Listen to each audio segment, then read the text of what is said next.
తిరుపతి తాతయ్యగుంట గంగమ్మ జాతర మహోత్సవాలు వైభవంగా ప్రారంభమయ్యాయి. 9 రోజుల పాటు వివిధ వేషధారణలతో అమ్మవారిని భక్తులు దర్శించుకుంటారు. రాయలసీమలోనే అతిపెద్ద జాతరగా భావించే పెద్ద గంగమ్మ జాతరకు అధికారులు సర్వం సిద్ధం చేశారు. తిరుపతి గంగమ్మ జాతరపై మరింత సమాచారం మా ప్రతినిధి ఉమాశంకర్ అందిస్తారు. కలియుగ ప్రత్యక్ష దైవం వెంకటేశ్వర స్వామికి తోబొట్టుగా భావించే తిరుపతి తాతయ్యగుంట గంగమ్మ జాతర ప్రారంభం కాబోతోంది. రాయలసీమలోనే అతిపెద్ద జాతరగా దీన్ని పరిగణిస్తూ ఉంటారు. ఏపీ నుంచే కాకుండా అటు తమిళనాడు, కర్ణాటక నుంచి కూడా పెద్ద ఎత్తున భక్తులు అమ్మవారి ఆలయానికి వస్తూ ఉంటారు. అయితే ఇవాళ చాటింపుతో ప్రారంభమయ్యేటువంటి జాతర 7 రోజుల పాటు వివిధ వేషధారణలతో భక్తులు అమ్మవారిని దర్శించుకుంటూ ఉంటారు.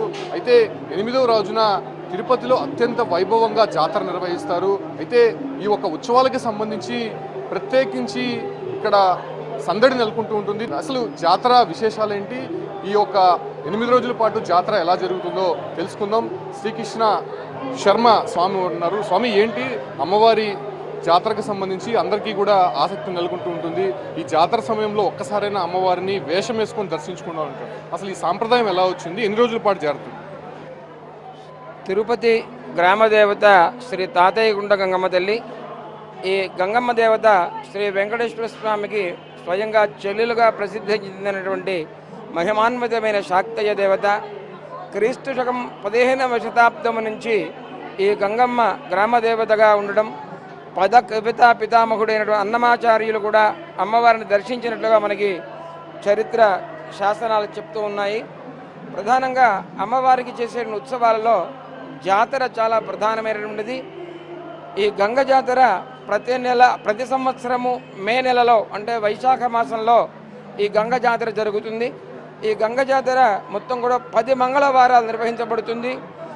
జాతరకు ప్రారంభములకు ముందు 3 మంగళవారములు, 4వ మంగళవారం అనగా ఈరోజు చాటింపు ఉత్సవం నిర్వహిస్తారు. 5వ మంగళవారం గంగ జాతర నిర్వహించబడుతుంది. ఆ తరువాత 5 మంగళవారములు కూడా జాతరతో సమానంగా అమ్మవారికి ఉత్సవం చేస్తాము. రేపటి నుంచి బండ వేషము, బైరాగ వేషము, తోట వేషము, దొర వేషము, మాతంగి వేషము, సప్పరాలు, సున్నపు కుండలు, అనేక రకములైన వేషధారణలతో భక్తులు ఆబాల గోపాలము, పసిపిల్లల దగ్గర నుంచి వృద్ధుల వరకు స్త్రీ పురుష విచక్షణ లేకుండా పాల్గొంటారు. పొంగలి సమర్పణ, తలిగారాధన, పొర్లు దండాలు, అడుగడుగు దండాలు, అంగ ప్రదక్షిణములు అమ్మవారికి ప్రధానమైన మొక్కుబడులు. అందులో వేప చీర ధారణ అనేది ప్రత్యేకమైనటువంటిది. 12వ తేదీ మంగళవారము అమ్మవారికి జాతర సందర్భంగా అభిషేకం జరుగుతుంది. మంగళవారం అర్ధరాత్రి విశ్వరూప నిర్మాణము, మహామండపంలోని విశ్వరూప స్తంభానికి విశ్వరూప నిర్మాణం జరుగుతుంది. తెల్లవారుజామున చెంప నరకడంతో ఈ జాతర పరిసమాప్తం అవుతుంది. విశ్వరూప నిర్మాణంలో ఏర్పరచబడిన మట్టిని ప్రసాదంగా స్వీకరిస్తే దీర్ఘకాలికమైన వ్యాధులు నయమవుతాయని భక్తుల యొక్క ప్రబల విశ్వాసము. సో తిరుపతి గంగ జాతరకి ఒక ప్రత్యేకత ఉంది.